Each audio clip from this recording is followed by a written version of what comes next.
Bom dia. Bom dia. Bom dia. Bom dia.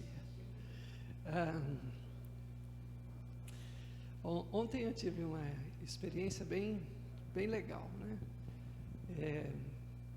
Fui chamado para participar de um encontro online com jovens,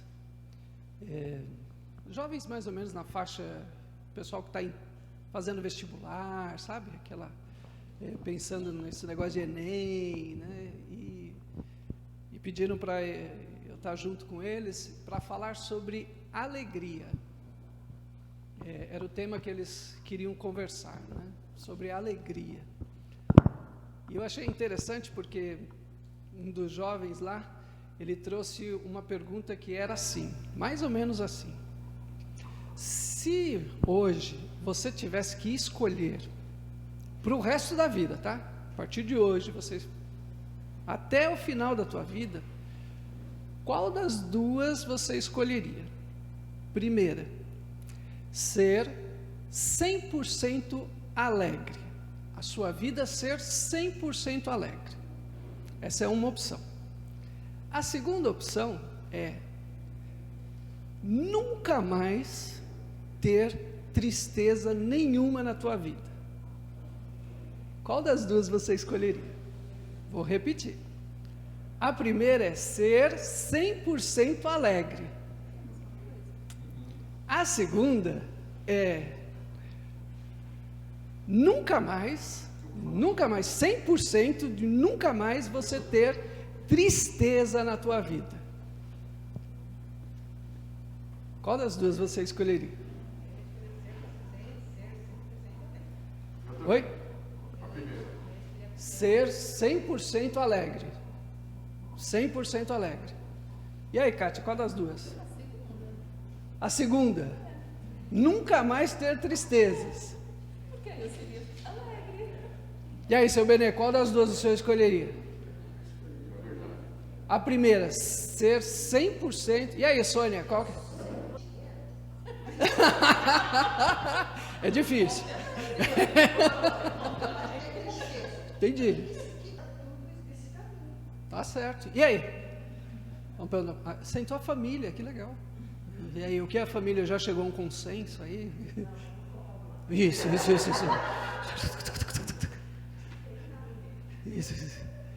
E aí, Marisa, você, como a porta-voz da família, qual dos dois? Difícil, né?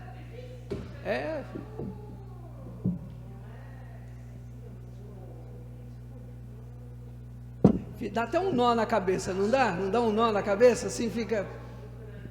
Como seria isso, né? Dá um nó na cabeça. Então, eles vieram com essa pergunta para cima de mim, sabe? E eu fiquei com esse mesmo nó aí que vocês estão tendo, assim, sabe? Fiquei meio... A primeira opção foi o que a Kátia disse. Qual é a diferença? No final, parece que dá tudo na mesma, né? Parece que... Mas a gente conversando, deu para ver bem direitinho uma coisa: como você olha para a vida.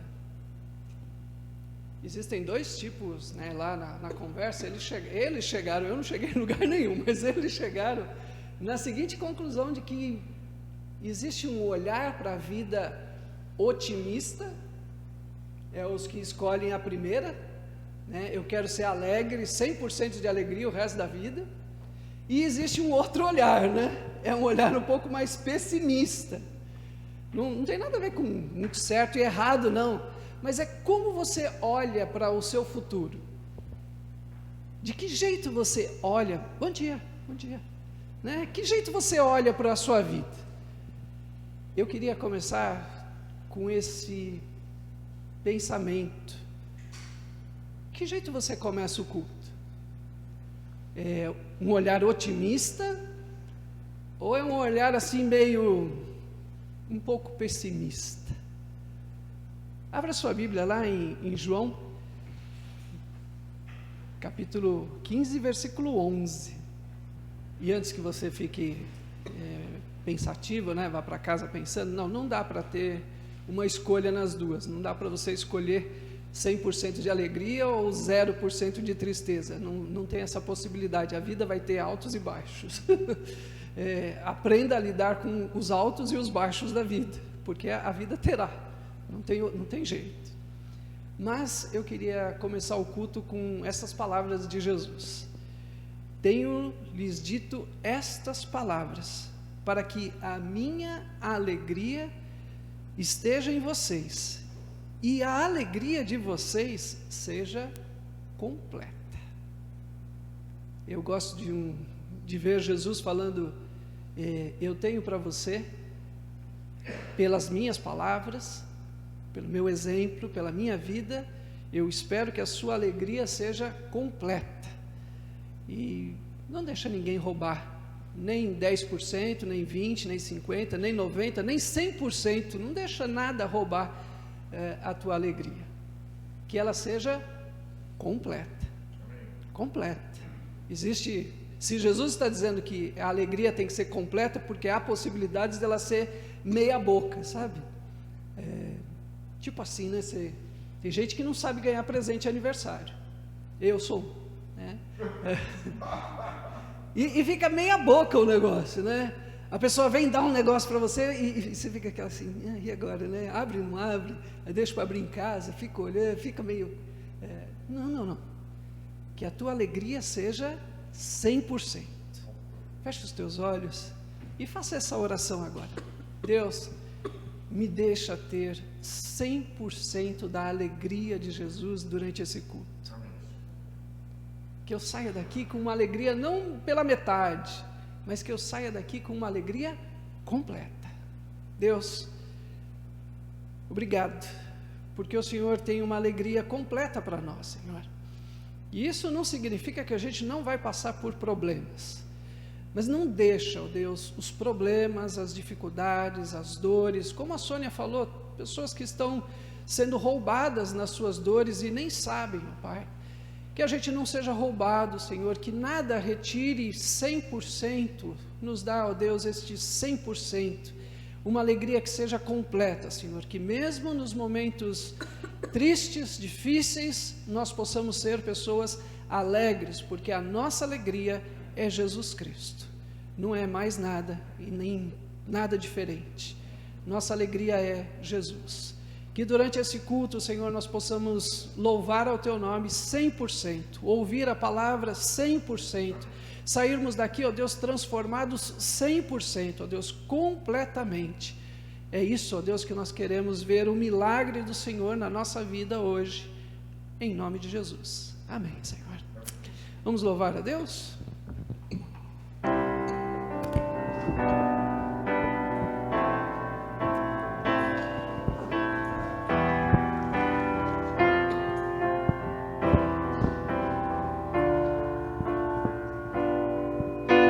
Sonda-me, Senhor, e me conhece, quebranta o meu coração, transforma-me conforme a Tua palavra, enche-me até que em mim se ache só a Ti, então usa-me, Senhor, usa-me, sonda-me, Senhor, e me conhece, quebranta o meu coração, transforma-me conforme a Tua palavra e enche-me até que em mim se ache só a Ti. Então, usa-me, Senhor, usa-me como um farol que brilha à noite, como ponte sobre as águas, como abrigo no deserto. flecha que acerta o alvo. Eu quero ser usado da maneira que te agrade, em qualquer hora e em qualquer lugar. Eis aqui a minha vida, usa-me, Senhor, usa-me. Sonda-me, Senhor, e me conhece. Quebranta o meu coração. Transforma-me conforme a tua palavra e enche-me até que em mim se ache só a ti. Então, usa-me, Senhor,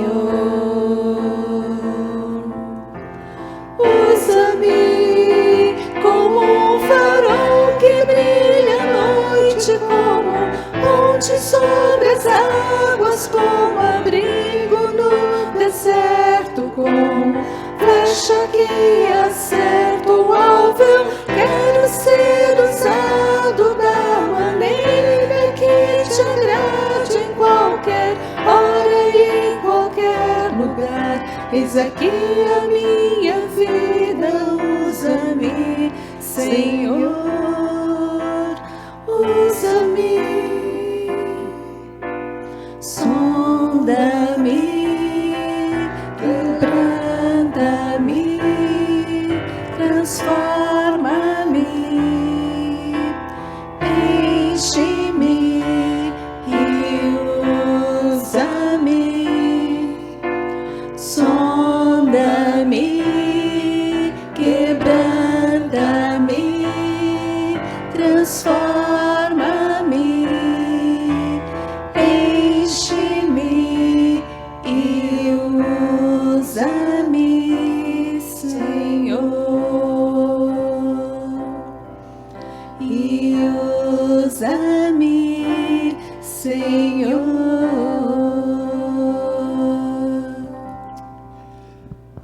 A hora que a gente estava ensaiando essa música, a Kátia estava cantando, né? Eu falei para ela, cuidado, vai que Deus ouve isso.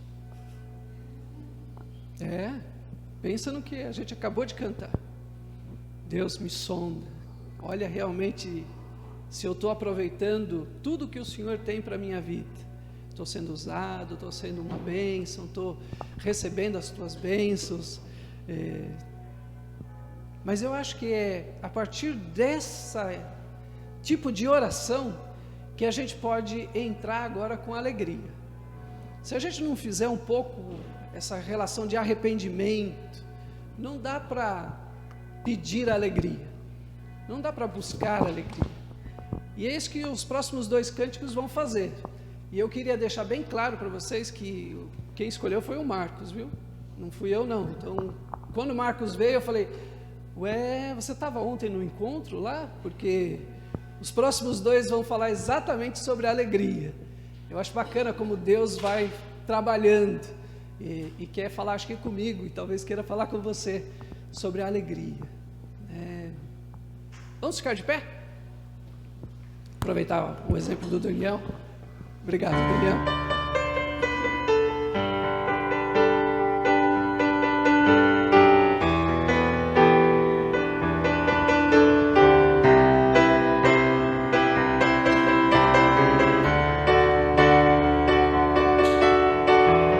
Celebrai com júbilo, Senhor, todos os moradores da terra.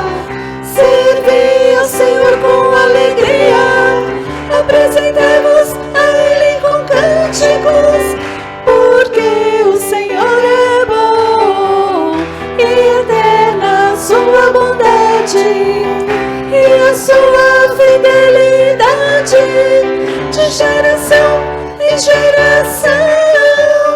Aleluia, glória, aleluia, aleluia, glória, aleluia, aleluia, glória, aleluia, aleluia, glória, com júbilo, Senhor, todos os moradores da terra. Serve ao Senhor com alegria, apresentai-vos a Ele com cânticos, porque o Senhor é bom e eterna a sua bondade e a sua fidelidade de geração em geração. Aleluia, glória, aleluia, aleluia, glória, aleluia, aleluia, glória, aleluia, aleluia, glória, aleluia, aleluia, glória, aleluia, aleluia, glória, aleluia, aleluia, glória, aleluia, aleluia, glória, aleluia, amém.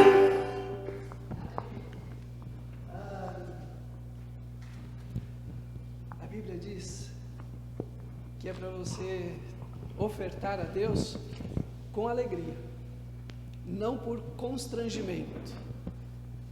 E é isso que nós vamos fazer agora. Nós vamos trazer os nossos dízimos e as nossas ofertas com alegria.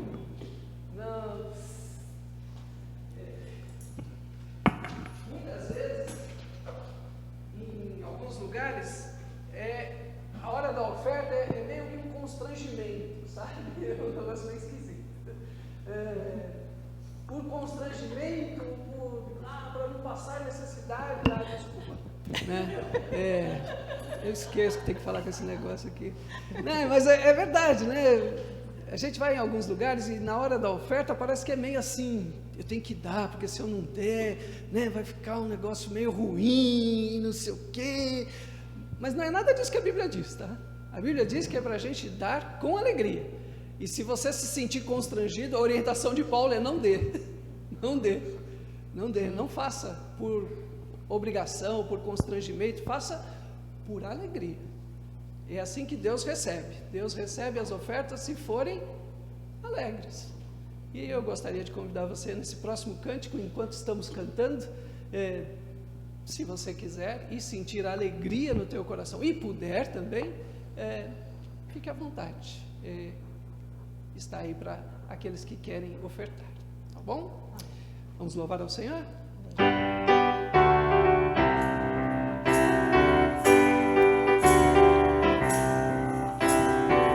Senhor Deus está no meio de ti, Senhor Deus te salvará, sobre ti se alegrará, Ele em amor te renovará, e deixará sobre ti a alegria, a alegria, a alegria, a alegria, deixará sobre ti, deixará sobre ti, deixará, Senhor Deus está no meio de ti, Senhor Deus te salvará, sobre ti se alegrará, Ele em amor te renovará, e deixará sobre ti a alegria, a alegria, a alegria, a alegria, deixará sobre ti, deixará sobre ti, deixará. Amém. Grandioso Deus e Pai, queremos te louvar, Senhor, e te adorar pelo teu amor derramado por nossas vidas. Te agradecemos, ó Pai, por esse momento de louvor, Senhor, e te agradecemos por esse momento de oferta que damos a Ti, Senhor, com gratidão no coração. Ó Deus de poder, te agradecemos também porque o Senhor nos tem dado tanto, Senhor, e pedimos a Ti, Senhor, que esteja utilizando essas ofertas para a expansão do teu reino, para o teu louvor e tua glória. Obrigada, em nome de Jesus Cristo nós oramos. Amém. Amém. Senhor Deus, conduz-nos durante a palavra, que o Teu Espírito Santo esteja nos inspirando e fala, Senhor, conosco nesta manhã, em nome de Jesus, amém. Hoje a gente vai falar sobre algumas disciplinas espirituais. O que serão disciplinas espirituais, né? Então a gente vai discorrer aqui sobre algumas delas. Eu costumo comentar muito sobre isso. Você é uma pessoa importante para Deus. E você foi estrategicamente colocado ou colocada nesse ponto da história porque você é importante. Porque Deus tem um propósito, uma coisa endereçada especificamente para a sua vida. Amém? Por exemplo, para que a gente ame o que não pode ser amável, para que a gente leve alegria no mundo frio e escuro, para que a gente revele a paz em conversas e situações confusas, para sermos generosos quando nossa cultura é desoladoramente cruel, para sermos constantemente otimistas em face a circunstâncias frustrantes. Tem um pouco a ver com a discussão que a gente teve no começo do culto, né? Para levarmos esperança quando não existe razão para esperar, para mostrar paciência para pessoas obstinadas e geniosas. Ou seja, Deus tem um propósito para a sua vida, para a minha vida.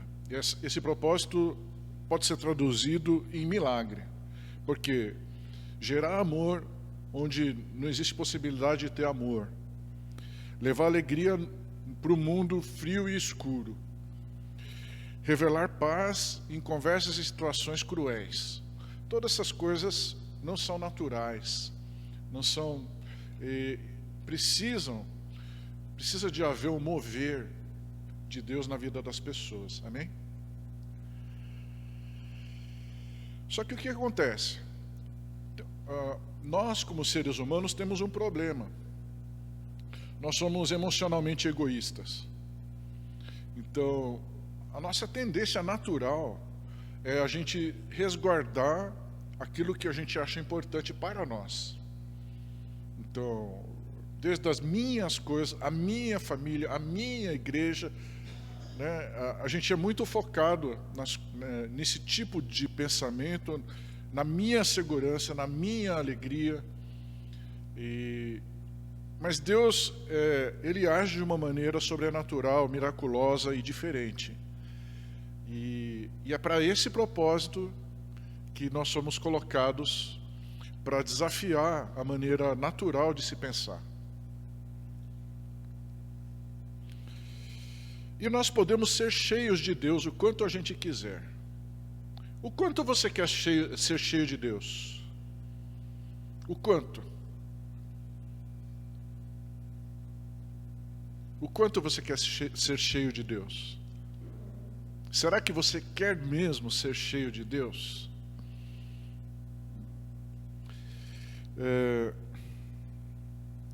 Vamos abrir Efésios 2:3, depois Efésios 2:7.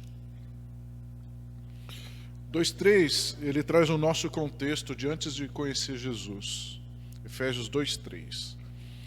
Entre os quais todos nós também antes andávamos, seguindo os desejos carnais, fazendo a vontade da carne e da mente, e éramos, por natureza, filhos da ira, assim como os demais.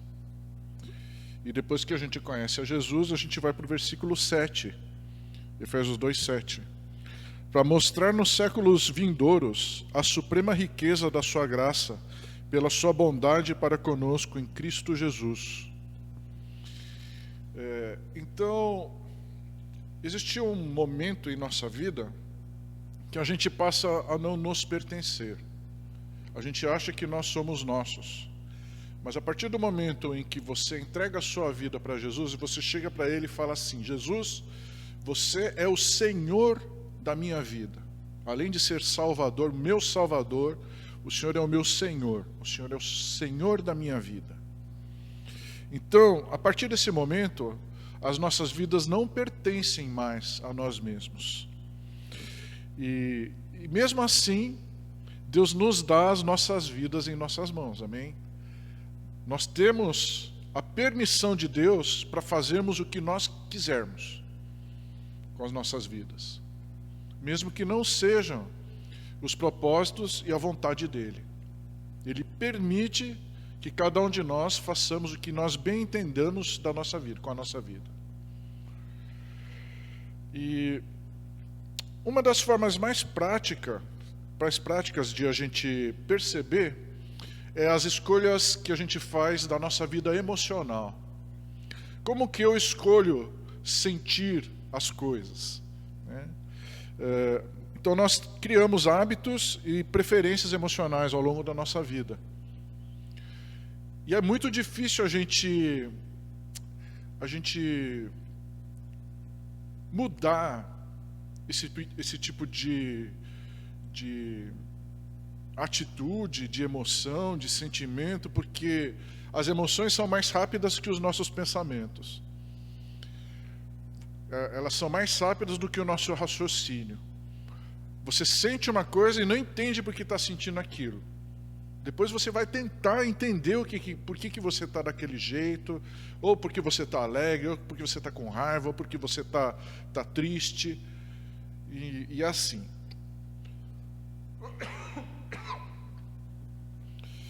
Então, essa salvação a qual nós temos acesso, os profetas, do Antigo Testamento, eles vieram nos anunciar. Vamos ver aqui em 1 Pedro,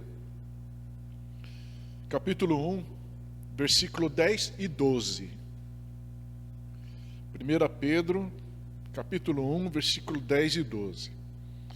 Minha versão está assim: foi essa salvação que os profetas examinaram e dela procuraram saber com cuidado, profetizando sobre a graça destinada a vós. A eles foi revelado que era para vós e não para eles mesmos, que eles ministravam essas coisas que agora vos foram anunciadas por aqueles que pelo Espírito Santo enviado do céu vos pregaram o Evangelho. Até mesmo os anjos desejam examinar tais coisas.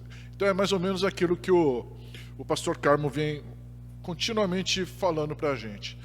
Deus vem agindo ao longo da história. A gente tem uma série de profetas que se levantaram e se levantam, mas no Antigo Testamento eles se levantaram, eles não conseguiriam nem vislumbrar, né, o que Deus está fazendo hoje em dia por meio do seu Espírito Santo, disponível a qualquer pessoa que assim quiser. E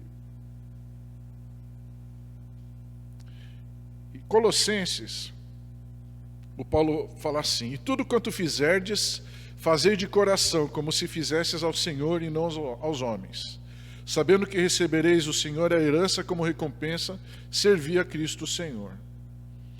Isso aqui só está disponível por meio do Espírito Santo, porque a gente, por nossas próprias forças, e o cristianismo é muito disso. O cristianismo, ele reconhece que o ser humano não tem força, primeiro, para se salvar por ele mesmo. Segundo, para fazer as coisas da maneira que deveriam ser feitas.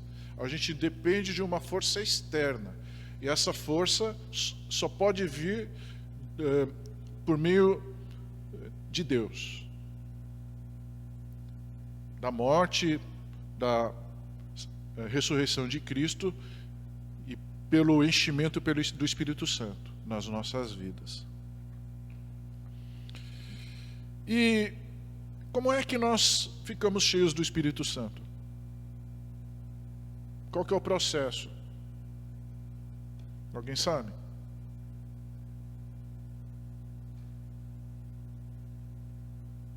Porque alguém discorda que nós precisamos do Espírito Santo para que tenhamos nossa vida transformada, diferente do que a gente vive do dia a dia? Então, como que a gente faz para ficar cheio do Espírito Santo?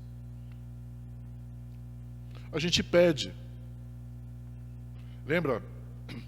Lá em Atos 1:8, Jesus falou assim, vocês vão receber o Espírito Santo.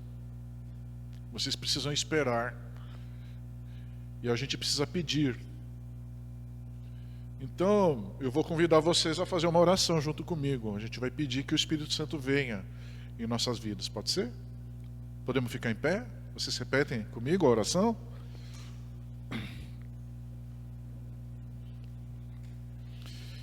Santo Espírito, enche-me de ti. Eu quero tudo que tens para mim. Os dons e o fruto. Eu quero paciência e domínio próprio. Paz, alegria e amor. Eu vou pegar cada milímetro de poder que o Senhor enviar em minha direção. Em nome de Jesus. Amém. Amém. E aí? O que a gente faz agora? Espera. O pessoal esperou quanto tempo lá em Jerusalém? Eles não voltaram para Galileia. Quanto tempo? 50 dias. E enquanto a gente espera, o que a gente faz? Aí vem as disciplinas espirituais. Então, o pastor Makoto costumava dizer que a nossa respiração espiritual é a oração. E o nosso alimento espiritual é ler a Bíblia. Então, são com essas disciplinas que a gente começa agora. Então, a gente precisa respirar espiritualmente. Enquanto nós esperamos o Espírito Santo nos encher, a gente deve separar frequentemente um tempo para estarmos orando. E a nossa oração deve ser uma conversa. Então, durante a nossa oração, a gente não só fala, mas a gente deve ouvir, porque Deus fala conosco nas nossas orações. Amém? E tem pessoas que gostam de ler a Bíblia antes, ler a Bíblia depois, não importa, de orar. Deus vai falar com você. Enquanto você espera que o Espírito Santo venha agir na sua vida, converse com Ele. Aproveite esse tempo para ganhar intimidade com Jesus. Porque é só assim que a gente vai conhecendo a Jesus, vai conversando, vai ouvindo, e aos poucos isso vai se tornando um milagre, porque isso consegue transformar os nossos sentimentos. Essa conversa, essa oração consegue transformar a maneira com que nós encaramos as coisas, as nossas emoções, e a gente não pode ter pressa. Mas Deus responde. Amém? Então, lá em Provérbios, o autor ele fala assim: acima de tudo que se deve guardar, guarda o teu coração, porque dele procedem as fontes da vida. O que é coração? Será que esse órgão que está batendo aqui do meu lado esquerdo no peito, na sístole ele bate, na diástole ele descansa? É isso?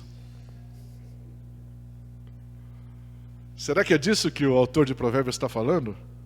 Guarda o seu coração. Tome remédio para pressão.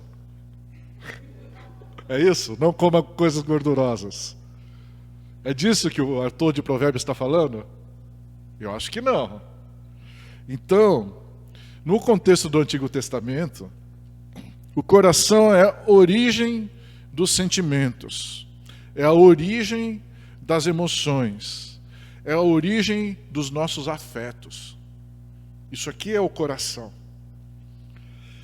E nós temos uma alma e um espírito. Então vamos dizer assim, que do nosso ser interior, né, intangível, nós temos uma parte que é alta, né, e uma parte que é baixa. Essa parte alta é a nossa parte espiritual.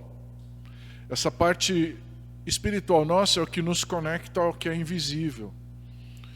É o que nos conecta ao que é eterno. E isso é o que faz crescer nossa fé. Essa parte alta do nosso ser interior, invisível. E a gente tem uma parte no andar inferior, que é mais próxima de nós, a gente consegue perceber melhor, que é a nossa alma. E a nossa alma é assim, a gente precisa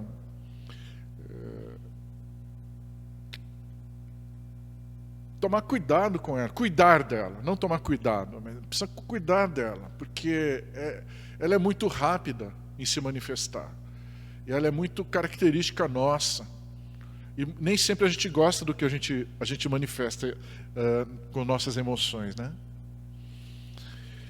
E qual que é uma forma de a gente ajudar a transformar as nossas vidas, além da oração? Então, eu já falei dela, que o pastor Makoto falava que é o nosso alimento espiritual, é ler a Bíblia. Então, a gente precisa ler a Bíblia frequentemente também. Por quê? Porque senão eu fico sem referência. Minhas referências são o que as pessoas falam para mim. Mas Deus quer falar diretamente para o seu coração, para a sua alma, para o seu espírito. E a gente só consegue viver por fé e não por vista, por meio do espírito. Então a gente precisa fortalecer o nosso espírito também. E por meio da palavra de Deus, por meio da leitura da Bíblia, a gente consegue fortalecer o nosso espírito. Então lá em Salmo 119, que é o livro mais longo da Bíblia, tem um versículo que fala assim: faze com que eu entenda o caminho dos teus preceitos, assim meditarei nas tuas maravilhas. Então, o salmista aqui, ele fala que os mandamentos, os preceitos que Deus nos dá, são coisas maravilhosas. Olha só que ponto de vista diferente. Por que será que ele diz isso? Mas Deus está me mandando fazer uma coisa que eu não fazer uma coisa que eu gostaria de fazer. Ou está me mandando fazer uma coisa que eu não gostaria de fazer. Por que será que o autor aqui fala que são coisas maravilhosas? Tem muito a ver com aquilo, do milagre que Deus tem para fazer, por meio das nossas vidas. No mundo corporativo a gente sempre fala, né? A gente precisa mudar, a gente precisa sair da nossa zona de conforto para a gente avançar na carreira, nas coisas, né? E com Deus é semelhante, mas é melhor que isso. Deus não quer que nós fiquemos na nossa zona de conforto. Deus quer que nós avancemos, a gente quebre as barreiras que nós enxergamos para a gente ir além, para a gente usufruir a vida de uma forma que a gente nunca imaginou, para que Ele possa usar a vida de cada um de nós, fazendo milagres que só Deus pode fazer. E milagre não é fazer um paralítico andar, milagre é levar amor onde não tem amor. É levar paz em lugares que são impossíveis de ter paz. É levar esperança para uma situação em que as pessoas veem que não há esperança. É levar conciliação no meio de um impasse, muitas vezes. É olhar com amor aquelas pessoas difíceis de amar, que estão sempre retrucando. Isso é milagre. Quem é que gosta de se colocar numa situação de conflito? Porque todas essas situações são situações de conflito. A gente quer ficar escondidinho no nosso cantinho, fazer de conta que não está acontecendo, que não está vendo, não é assim? Mas Deus nos desafia. Nós devemos então permitir que Deus transforme os nossos sentimentos. Nós devemos permitir que Deus transforme os nossos pensamentos. Deixar que o Espírito Santo nos deixe cada dia mais parecido com Jesus. Fazer com os nossos olhos olhem como Jesus olharia para uma determinada situação. É muito complicado isso. Começando da nossa casa, com o nosso cônjuge, com os nossos filhos, com os nossos pais, né, com os nossos irmãos. Depois no nosso emprego, na nossa escola, com os nossos colegas, nossos professores, nossos chefes, nossos subordinados, nossos pares. O Paulo, ele fala lá em Romanos 12, 1 e 2, bem famoso. Irmãos, eu exorto-vos para que, pelas compaixões de Deus, que apresentei o vosso corpo como sacrifício vivo, santo e agradável a Deus, que é o vosso culto racional. E não vos amoldeis ao esquema desse mundo, mas sede transformados pela renovação da vossa mente, para que experimenteis qual seja a boa, agradável e perfeita vontade de Deus. Eu sempre lembro do Carmo falando do agradável, né? Mas eu acho que eu começo a entender, viu, Carmo? O agradável pode não ser agradável para nós. A situação, às vezes é o crisol, né? O pastor tem colocado... Às vezes Deus quer te colocar no crisol, mas para abençoar outras pessoas. Aí, por exemplo, se você é uma semente perfumada, né? O seu perfume só vai ser exalado se ele macerar a semente. E aí você vai conseguir perfumar o ambiente. E muitas vezes a gente não quer isso. Mas... E Deus é um cavalheiro. Deus é gentil. A não ser que Ele queira muito você, aí Ele vai forçar um pouco a barra, como Ele fez com Paulo, né? Jesus aparecer assim, de repente, em luz, ofuscá-lo, ele cai do cavalo, fica cego alguns dias e tal. Mas Deus quer usar a sua vida. E para fechar, vou falar da última disciplina aqui. Tem a ver com alegria, mas não se chama alegria. Chama-se adoração. Também é uma disciplina que nós devemos praticar frequentemente. O tempo que a gente investe adorando a Deus é a melhor forma de passar pelas tempestades da vida, por um processo de luto. E o luto não é só quando há morte. Luto é alguma perda que a gente eventualmente tenha. A perda de um ente querido, a perda de um animal, a perda de um bem, você ser enganado muitas vezes, enfim. E a adoração, o Salmo é um livro de adoração, né? Eu acho que é a nossa referência de adoração dentro da Bíblia. E tem muitos lamentos no Salmo, não sei se vocês perceberam. Quantos lamentos! E os salmistas, eles falam: Deus, eu estou na lama, eu estou mal.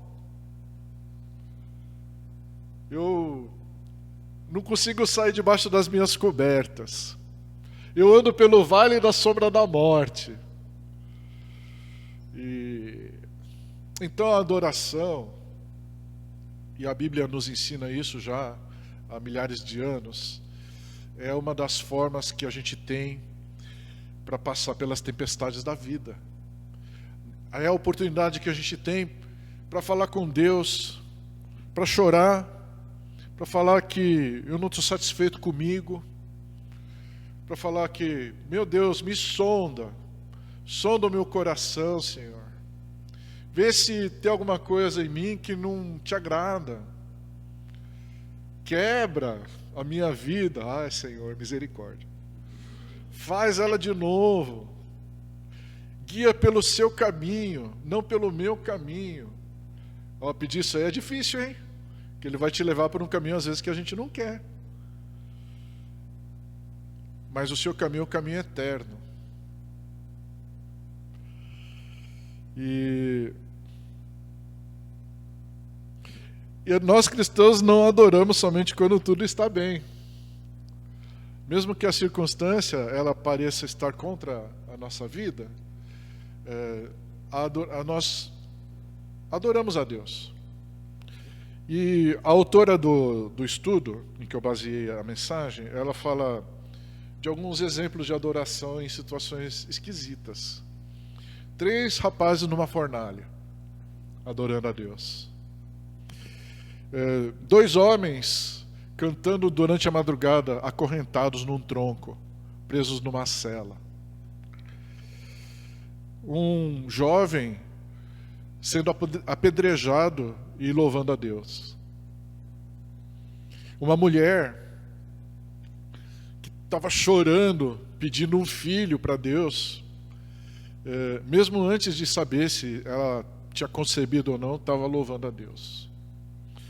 E a gente tem vários outros exemplos de louvor, de adoração, em que as pessoas estão passando por momentos difíceis, por provações, e o louvor ele nos ajuda a enfrentar essas situações difíceis. Então, fazendo um resumo breve da mensagem de hoje, primeiro, você é uma pessoa especial. Deus quer usar a sua vida, mas não quer usar de qualquer forma, Ele quer usar a sua vida de maneira milagrosa. Segundo, você e eu só conseguimos fazer isso por meio do Espírito Santo. Deus morando dentro de nós, agindo em nossas vidas, transformando as nossas emoções, trabalhando com os nossos pensamentos. Ele permite a gente fazer o que nós queremos com a nossa vida. Porque a vida está emprestada de Deus, mas Ele fala assim, você está no comando. E nós temos 3 disciplinas espirituais que a gente pode desenvolver mais de uma vez por dia, inclusive. Que é a oração, que o pastor Makoto chamava de respiração espiritual. Que é a leitura da Bíblia, que o pastor Makoto chamava de alimento espiritual. E a adoração, que você não precisa, você pode estar assobiando. A autora fala assim, você pode estar tomando banho. Você pode nem estar consciente do que você está cantando. Eu não sei o que você canta, né, quando você toma seu banho. Mas é isso, porque a adoração nos ajuda a passar pelas tempestades da vida. Amém? Vamos orar? Muito obrigado, Deus. Porque Tu és o nosso Deus que salva. Mas muito além do nosso Salvador, Tu és o nosso dono. Tu és o nosso Senhor. Mas Tu és um dono bondoso, amoroso, misericordioso, e permite que nós façamos o que nós quisermos com a nossa vida. Mas nós queremos, Senhor, que Tu cumpras o propósito que Tu tens, propósitos maravilhosos para as nossas vidas, propósitos milagrosos. E então nós Te pedimos, Senhor, firma os nossos passos no nosso dia a dia, para que nós consigamos orar, ler a Bíblia, adorar a Ti, Senhor, frequentemente, para nós conseguirmos ganhar intimidade com o Senhor. Em nome de Jesus, Senhor, que nós te pedimos. Amém. É legal saber que Deus tem disciplina para a nossa vida. E disciplina significa mudança. Ninguém aplica disciplina para ficar igual. Não é assim com os filhos da gente? A gente disciplinava eles porque a gente queria que eles mudassem. Só disciplinar por raiva não adianta. Eu queria só gravar isso, né? Disciplina significa mudanças. Deus quer mudar a nossa vida. E para isso precisa ser de maneira disciplinada. Isso significa 1 dia, 2 dias, 3 dias. Precisa ter paciência, né, Marcos? Precisa ter paciência. Que é um artigo hoje extremamente mais caro do que ouro, viu? É mais caro do que ouro. Se tem gente de RH aqui, sabe disso, né? Procurar gente com paciência é um negócio bastante difícil, né? Você acha gente muito capacitada, mas gente com paciência está um artigo mais caro do que ouro atualmente. Que Deus possa nos dar esse artigo tão valioso, que é paciência para sermos transformados. Fecha os teus olhos. Vá para casa hoje com alegria no teu coração, pois Deus te ama e quer você transformado. Que isso seja a alegria do Senhor na tua vida. Deus vê esperança em você. Se você não está vendo, abra os teus olhos e enxerga como Deus está vendo. Deus está vendo de uma maneira poderosa. Somos especiais para Ele, tão especiais que Jesus veio para morrer por você. Por você. Deus, obrigado, porque o Senhor é o Deus maravilhoso. Existe um milagre que nós queremos ser 100% cheios do Espírito Santo, Senhor. Demore o tempo que demorar, Senhor. Faça aquilo que for necessário, Senhor. Faz, ó Deus, tudo que for preciso para nos encher plenamente do Teu Espírito, Senhor. Para que um dia nós possamos morar com o Senhor nos céus, sem reservas, sem nenhuma mancha, sem nada que dificulte nós chegarmos neste ponto maravilhoso de estarmos sendo comparados, transformados à semelhança de Jesus Cristo, Senhor. Este é um grande milagre, Pai. Este milagre começou no dia da nossa salvação e não vai parar enquanto a Tua obra não for completa na nossa vida. E nós te pedimos, não para, Senhor. Mesmo que a gente reclame, mesmo que a gente não veja, mesmo que a gente possa até estar pensando em desistir, não desiste de nós, Senhor. Não desiste da gente, Senhor. Dá-nos, ó Deus, mais momentos de oração, dá-nos momentos de estudar a Tua palavra, Senhor, nos dá mais momentos de louvor, ó Deus, tudo isso para que a gente possa ser transformados, ó Pai. E nós te pedimos, ó Deus, que a bênção de Deus Pai, a bênção do Deus Filho, do Deus Espírito Santo, seja tão grande na nossa vida, Senhor, que esta semana a gente experimente uma transformação do Senhor real, que a gente possa enxergar a nossa vida sendo transformada. Vem, Espírito Santo, sobre nós, em nome de Jesus Cristo. Amém, Senhor.